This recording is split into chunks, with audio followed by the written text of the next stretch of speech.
کیا پان کھانا پسندیدہ عمل ہے؟ علماء پان کیوں کھاتے ہیں؟ بعض علماء پان کھانے کی ترغیب دیتے ہیں اور بعض بڑے علماء جیسے شیخ الاسلام حضرت مفتی محمد تقی عثمانی صاحب بھی پان کھاتے ہیں۔ تو کیا ہمیں پان کھانا چاہیے اور کیا پان کھانا سنت ہے؟ کامران شیخ انڈیا سے۔ نہیں بھائی، پان کھانا کہاں سے سنت ہو گیا؟ تمباکو صحت کے لیے نقصان دہ چیز ہے، کتھا چونا یہ نقصان دہ چیز ہے، بعض دفعہ گلے کا کینسر ہو جاتا ہے۔ باقی بعض بڑے علماء پان کھاتے ہیں تو وہ کھاتے ہیں، ترغیب نہیں دیتے، بلکہ وہ کوشش بھی کرتے ہیں چھوڑنے کی۔ اب حضرت مفتی تقی عثمانی صاحب جو پان کھاتے ہیں تو وہ ہمیں انہی کے شاگردوں نے بتایا کہ وہ بہت زیادہ مطالعہ کیا کرتے تھے تو نیند آتی تھی، تو اس سے بچنے کے لیے پھر پان کی عادت پڑ گئی۔ لیکن حضرت ہی کا سنا ہے کہ کئی دفعہ حضرت نے چھوڑنے کی کوشش کی، پھر دوبارہ عادت پڑ گئی۔ تو چونکہ حرام نہیں ہے، ناجائز نہیں ہے، تو اس لیے کھاتے ہیں، لیکن یہ کہ ترغیب نہیں دیتے وہ۔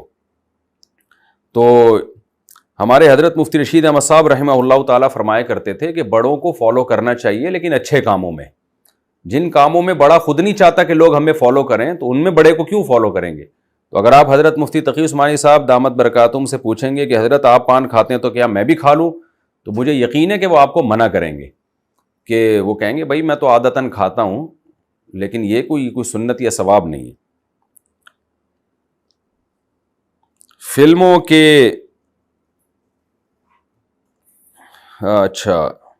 فلموں کے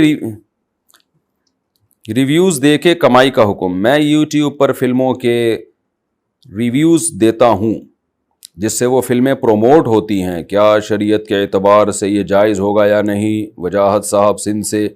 کہاں سے جائز ہو گیا وجاہت صاحب؟ فلمیں بھی اگر پروموٹ کرنا جائز عمل ہے تو پھر ناجائز کیا ہے؟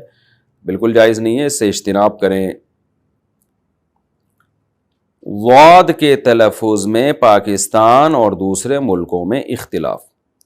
یہاں ہم نماز پڑھتے ہیں تو اکثر مسجدوں میں امام ولضالین کو دال کی آواز کے ساتھ پڑھتے ہیں، جبکہ ہم پاکستان میں ایسا نہیں پڑھتے۔ کس طرح سے پڑھنا ثابت ہے؟ عبد الرحمن صاحب یو کے سے۔ جو بالکل دال پڑھتے ہیں نا ولضالین، یہ تو بالکل غلط ہے۔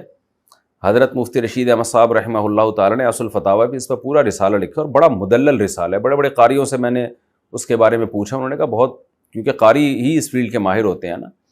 تو ضاد جو ہے نا، ضاد یہ ضا کے مشابہ ہے، طا کے بعد جو ضا آتا ہے، تو ایسا بھی نہیں ہے کہ ذال کی طرح پڑھیں ولضالین یا ولضالین، ایسا بھی نہیں ہے، اور ایسا بھی نہیں ہے کہ ولضالین پڑھیں۔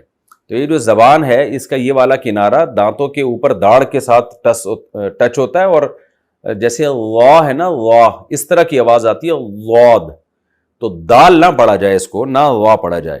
یہ تو مسئلے کی بات تھی، لیکن اس پہ پھڈا نہ کریں اللہ کا واسطہ۔ اب امام اگر ضالین پڑھ رہا ہے تو محبت سے امام کو سمجھا دیں، دلیل دینی ہو تو اصل فتاوی کا حوالہ دے دیں، بہت بہترین رسالہ حضرت نے اس پہ مدلل لکھا ہے۔ مان جائے ٹھیک ہے، نہیں مانے تو اپنے حال پہ چھوڑ دیں۔ اس میں میرا خیال ہے دونوں طرف غلو ہوتا ہے، بعض لوگ بالکل ضالین پڑھتے ہیں اور بعض بالکل ضالین پڑھتے ہیں، ضالین، تو یہ بھی غلط ہے ضالین پڑھنا۔ کسی اچھے قاری سے مشق کر لینی چاہیے اس کی۔